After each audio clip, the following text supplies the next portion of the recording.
Оригинальный дом культуры на базе автомобиля «Газель Next» красуется возле Сунжского РДК. Своего рода мини-концертный зал на прочных больших колесах. Машина рассчитана на сельские грунтовые дороги. Мобильный соцобъект еще трансформируют.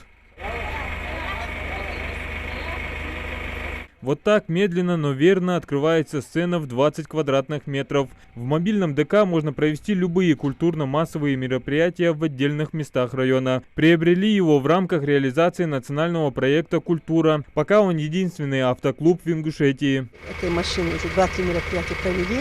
Также сейчас по выходным выезжают в магаз там для детей, сотрудников прокручивают фильмы.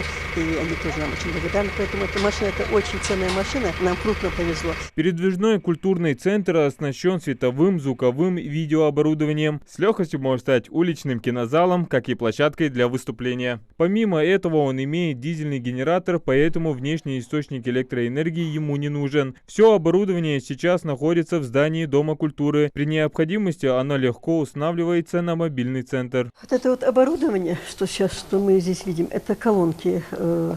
Колонки полностью звуковые.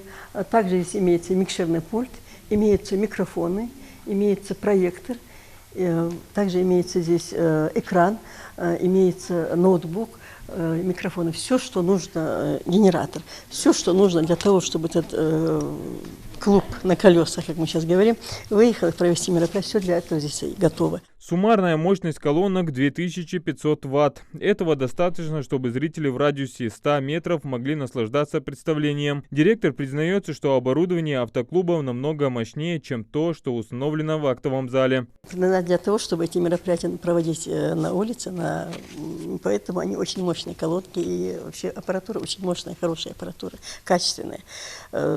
Именно вот то, что не в каждых ноутбук, это все-таки ценность. И также проектор, очень дорогой, хороший проектор, потому что вот очень нужен. У нас есть то, что вот мы используем здесь в ДК на мероприятиях, но этот проектор мощнее. Стоимость машины 9 миллионов рублей. До конца 2024 года Минкульт России планирует обеспечить многофункциональным мобильным центром 600 домов культуры. Адам Гулоев, Султан Магушков, Новости 24.